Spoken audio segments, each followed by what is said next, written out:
Hey there, and welcome to Reading Saved Me, a podcast all about one of the best forms of self-care, books. Every week, this podcast will explore different books and the way they make our lives better. I'm your host, Elle. Thank you so much for listening today. It is really nice to meet you. So since this is the very first episode of the Reading Saved Me podcast, I thought I would start off by sharing more about what you can expect from this podcast. First, let me introduce myself and share why I wanted to start this podcast. My name is Elle, and like many of you, I am an extreme introvert. It's not that I don't like people or talking or spending time with them. It's just that doing so leaves me completely exhausted and I need a way to recharge or I will completely burn out. I've always been this way. Socializing and talking to new people, it can be a lot for me. It is probably why my career as a reporter was really short-lived. Like spending all my day interviewing strangers, no, it was not for me. It was a lot. But time and time again, when I am burnt out, I turn to books. In fact, when I'm depressed or anxious or stressed, I turn to books. Turn to books when I'm happy too, of course, but books that stand out the most are the ones that saved me from becoming even more anxious or depressed. In this podcast series, I will talk about books that I love, that have helped me through difficult times, or even books that remind me of happy times, books that have taught me lessons, and books that have caused me to strive for more in my life. Basically, this podcast is all about how books are self-care and they can help us be the best version of ourselves. Hopefully, you will find that these stories can help you with whatever you're going through. I think it's important that we talk about our struggles so that we can help others who are going through what we've gone through or what we're currently going through.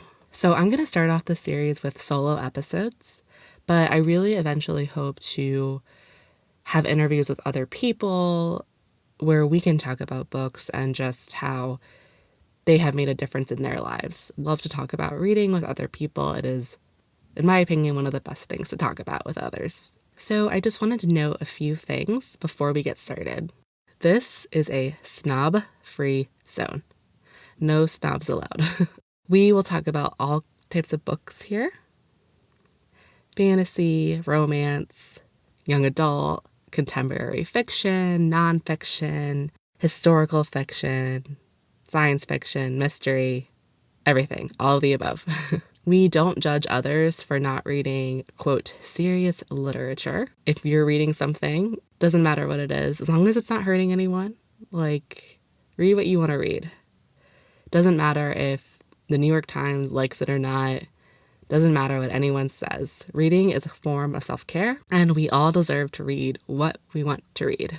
Okay, so now we're agreed on that. With that in mind, because I have a love for romance books, there may be quite a few of those covered on the podcast, so just fair warning. I'm hoping that you will learn to love them as much as I do.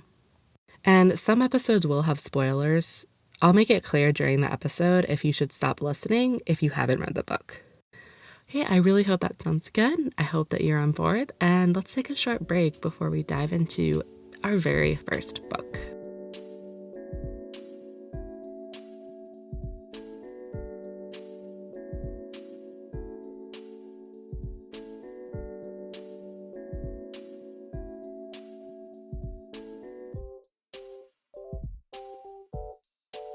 Welcome back, everyone. So today I'm going to start off with a book that ended my serious long-term reading slump. A very serious long-term one, almost 2 years. I know, it's crazy. So some hints about the book. This book is part of a series that has been made into a TV show. It really made me want to visit Scotland and had me looking into getting a Starz subscription, which before I was like, I have Netflix, that's enough. No, I need Starz to watch the show. I think it's on Netflix now, but anyways. So, the book is Outlander by Diana Gabaldon. And after almost 2 years of struggling to read even one book every few months, it got me reading on a regular basis again. I have not really had a reading slump since reading this book for the first time.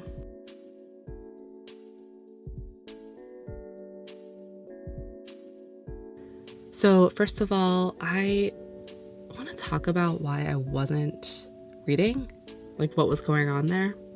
And I'm sure, many of you can probably relate. If you're listening to this, you're probably a book lover like me, but sometimes it's just hard to read and you just aren't in the right headspace for it. And that's where I was before I picked up this book. Before I started grad school, I was always reading for fun. It was my favorite hobby.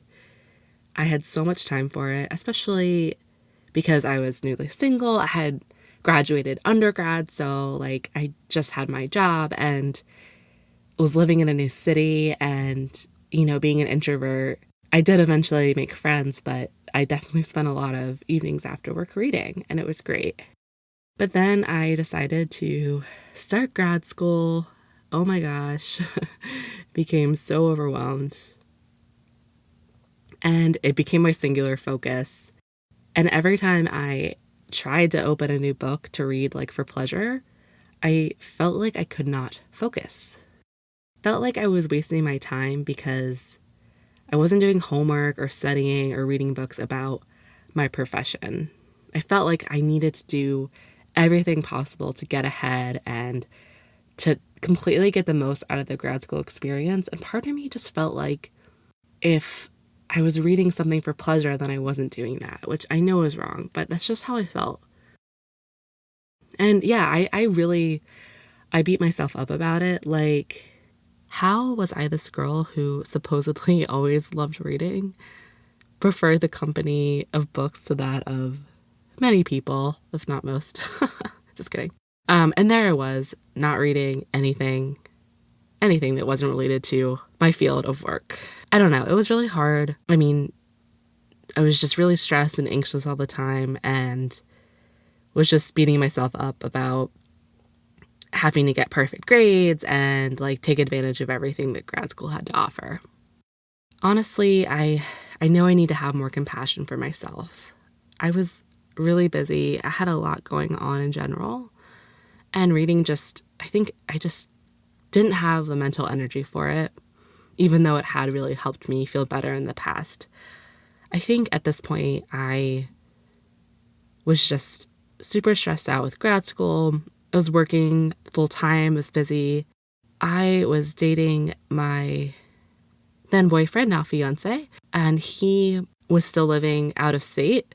So we were having a long distance relationship, and that was really hard for me. So I just wasn't able to turn to reading like I had before. Honestly, I think I needed to see a counselor, and I did eventually get one, but I really just needed some professional help at that time to deal with my anxiety. But the good news is after grad school ended, I had way more free time. I was working full time, but I didn't have to go to school after work. I could just go home. So I had all this time, and I didn't know how to fill it at first. It was I was so used to just go, go, go. I was like, what do I do at this time? And my boyfriend was still living out of state. We had just moved to a new suburb. And well, I had moved there, and he was still waiting to move down here to be transferred for his job. So it was just a bit lonely, to be honest. And I don't know, I spent a few months just kind of being lazy, watching a lot of Netflix, watching a few documentaries, but not reading. I don't know what it was. I would try to pick up some books, but just nothing could really grab my attention. But I went to Barnes & Noble when my dad came to visit, and there's a book that just popped out to me. I knew one of my friends had been reading it, and I trusted her taste, so I went for it. I really didn't know much about the premise at all. I didn't even realize really what it was about. It's just a friend had recommended it and the cover caught my eye. So it's like, okay, let's go for it. So the basic premise is this. Claire Randall and her husband Frank Randall are taking a second honeymoon in Scotland after serving in World War II. Claire was a nurse and Frank was an officer. They are reconnecting again after spending most of the war apart, getting to know each other again. And bam, Claire goes through some stones and ends up in Scotland in 1743. And there she meets James Alexander Malcolm Mackenzie Fraser. Oof, I had a book crush for this man. Jamie Fraser totally stole my heart. When I tell you I fell head over heels for this man, oof, it was bad. So, yeah, this book definitely focuses really heavily on romance, but it's also a work of historical fiction. You know, even if you're not really into romance, I think that you would still probably enjoy it. But the romance is good, and it can get pretty spicy at times, so that's fun. So this was the book that I needed. I think part of me wanted to escape from my everyday life, from feeling anxious and depressed, but in a healthy way. And reading this gave me something to be excited about, something to bury myself in and reflect on. Also loved that this book was one in a series of many. I think there's 8 or 9 books in the series. And so if I liked it, I could just go on to the next book. I didn't have to worry about a reading slump again. So, and I did go on to the next book within a couple of days. I think I finished this in 2 days. I really loved it. I have been feeling a bit down these past few weeks. So rereading in preparation for this podcast episode was just what I needed. And actually, I listened to the book version, which I love. The narrator, Davina Porter, is awesome, and the accents are really good. I love a good British accent and Scottish accent, so definitely recommend the audiobook. If you need a book to transport yourself to another time, this is the one to pick. You need adventure and romance and hot guys in kilts, this is your book. What I loved the most is having a completely amazing, strong, outspoken female character, Claire Randall. So at the beginning of this book, Claire is readjusting to life after the war. And honestly, I don't think she knew what to do with herself. She spent years as a nurse, saving lives, and now is on a honeymoon with a man that is pretty much a stranger to her. And so early on in the book, Claire finds some vases in a shop and decides to buy them after realizing she's never had an opportunity to have vases before. She's just lived such a nomadic life. And you're happy for her, but you can also sense kind of a discontent, I think. She meets up with her husband, Frank, a bit later. He makes some comment like, "Great, now you can stop putting flowers in my books." So Claire snaps back, "They aren't flowers, they're specimens. And it was you who suggested I take up botany to occupy my mind now that I've not got nursing to do." And Frank is like, "Yeah, true." I feel for Claire here. Not that botany doesn't sound interesting, it really does, but I think she's just not used to having all this free time and she wants to be useful. And I think that's something that I related to when I read this. It is sad for me that at this point in time, there weren't many options for women. And of course, there's nothing wrong with being a housewife, nothing at all. It just seemed to me that Claire found a purpose with nursing during the war, and she's someone that was meant to be using those skills to help other people. And as soon as she gets transported back to the past, she's able to make a difference right away, literally right away. In 1945, Claire seems bored, And I'm sorry, but I don't blame her. Okay, so spoilers ahead for Outlander, all right? Okay. So a lot of people feel bad for Frank after reading this book. Like, they feel sad that he's out there searching for Claire. She decides to stay with Jamie in the 18th century. She's willing to live with no electricity or indoor plumbing, to live in a place where she is an outlander in a time when women are viewed as property, and all of this just to avoid living with Frank. I'm totally kidding. I know she chooses to stay for Jamie. It's not because Frank is so horrible, but it does make me realize that what she had with Frank was just wasn't that great to begin with. I don't think they ever really knew each other, and I don't think he was right for Claire. I'm sure that they loved each other, but he's just not the one for her. So in chapter 1, when Frank is going on and on about his, who knows, great, whatever, grandfather, who turns out to be totally insane, Claire says, I flopped face down on the bed and affected to snore. Literally, this is how I feel reading about Claire and Frank together. They have no chemistry. Like, here they are on their second honeymoon. Frank is spending most of it digging up history on his crazy dead ancestor, going over family trees and other historical documents with the Reverend Wakefield. Like, instead of actually doing the activity that allows one to start a family, which him and Claire talk a lot about in the first few pages, he jumps on the bed and pretends they are participating in this activity. Like, I'm sorry, my man Jamie would never waste such a precious opportunity.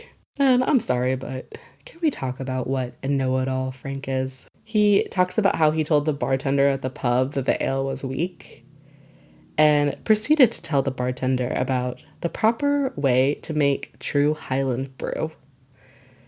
That is so freaking pretentious. The nerve of him to mansplain this to someone who is, actually Scottish, and frustrating. And like, Claire's always saying stuff like, I rolled my eyes, sensing another outburst. Claire is just annoyed and bored with Frank. So it takes about 35 pages for Claire to be sent back to the past. Honestly, that whole time, I was like, can we get back to the past already? Frank is making me sleepy. I want to go back in time, please. Claire mentions that Frank is uneasy about her less delicate war stories. It just seems to me that they cannot relate after the war, and they didn't really know each other too long before getting married, before the war. So they just are complete strangers. So if you were like me, you were more than ready for Claire to find herself in 1743, where she is instantly met with action. She soon meets our favorite Scot, Jamie Fraser. But we'll get to that. So again, right away, Claire is useful. She's literally so disoriented. She went through some standing stones, and she's running from Blackjack Randall.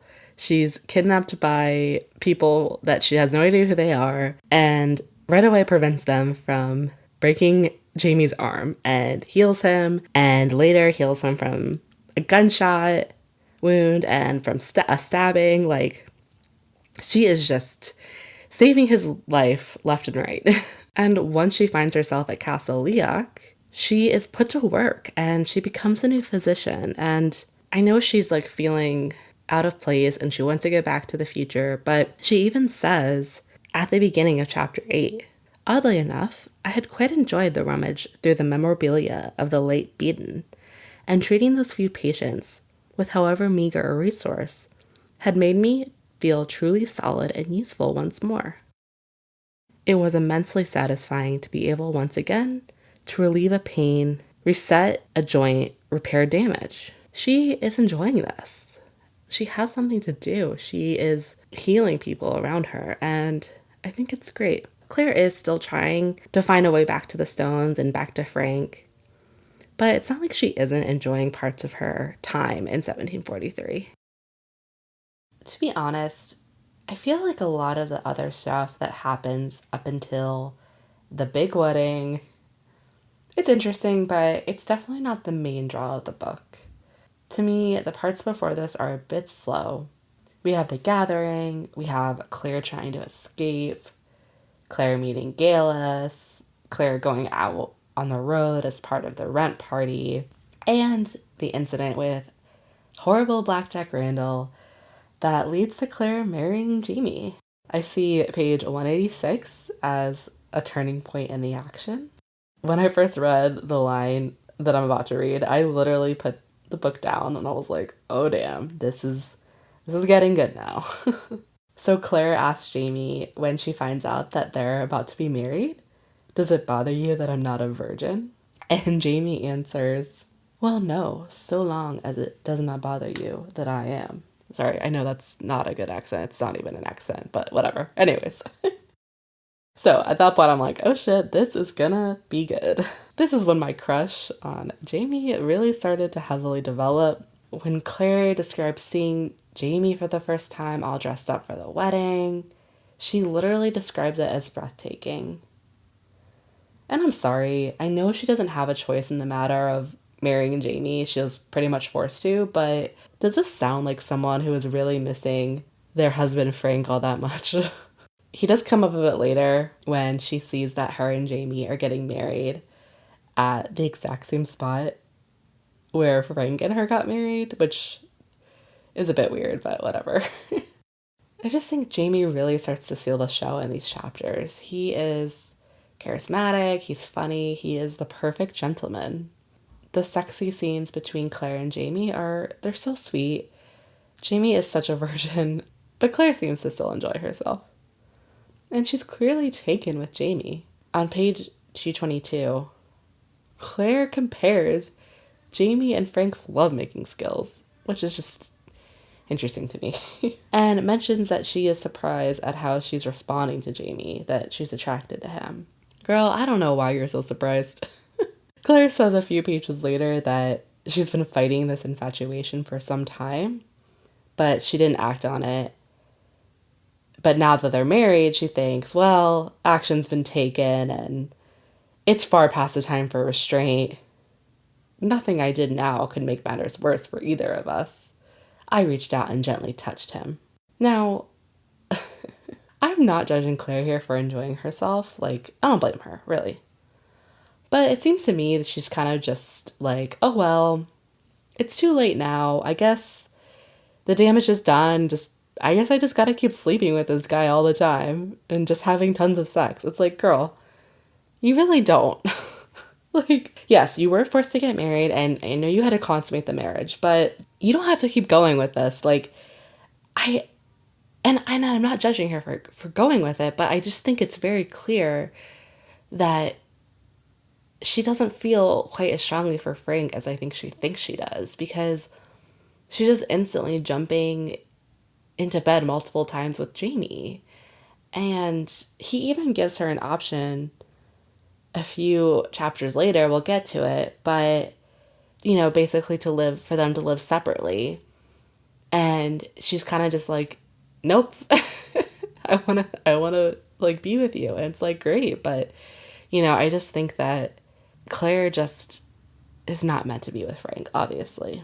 You might also be thinking though, like a few chapters later, oh, she's, and she's near the standing stones at Cricknaddon, and she decides to make a run for it to try to get back to the future.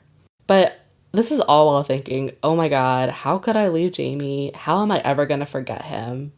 She's like, oh, I hoped he would forget me, but I know that I would never be able to forget him.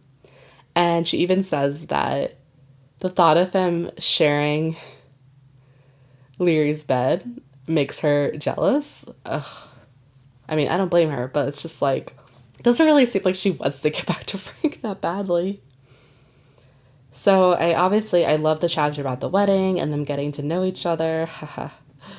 I do hate the part in chapter 22, Reckonings, when Jamie beats her for running off, and then he has to rescue her. It's just, I know, I cannot believe he beats her. Like, it's just, I do love a few pages later when Claire's like, Jamie was real, all right. More real than anything had ever been to me, even Frank in my life in 1945. I mean, I do feel a little bad for Frank there. It's like she's been married to this guy for like a few weeks. She's like, he's more real to me than Frank. Yeah. The girl's in it. She has grown very fond of him. She's jealous of Leary. And then that's when Jamie, like, gives her a wedding ring when they're back at Castle Leog, and Claire realizes that they could live apart, you know, be married in name only, and Jamie's like okay with that, but she takes the ring from Jamie and she's like, "No, I want you." And they have sex, and it's just like, okay, she's obviously like really in it now. And things are good for a bit. Things are good. But there is like some other things going on. Claire is taken with Galus and tried as a witch while Jamie's away. Oh my goodness. And that girl Leary's behind it. Ugh, gosh, what a bitch. Galus is from the future. Okay, I was definitely shocked when I first read that. Like, I don't know, I was thinking she was just some, you know, village person. Like, I did not realize that she was from the future. I thought that was a really good touch. When Jamie saves her and she's completely honest with him and tells him that she's from the future and like that her husband is not alive because he hasn't been born yet, and everything that happens, I just love that. I feel like their true love story can finally begin. Except for then, like the next morning, he takes her to Crigna Dunn. I'm like, no, what are you doing, Jamie? Ugh. And it's funny because like when Claire begins listing the reasons she should go back to the future, she lists them in the following order: home, safety, and Frank. Like Frank is like number 3 on the list. I'm sorry, that's just funny.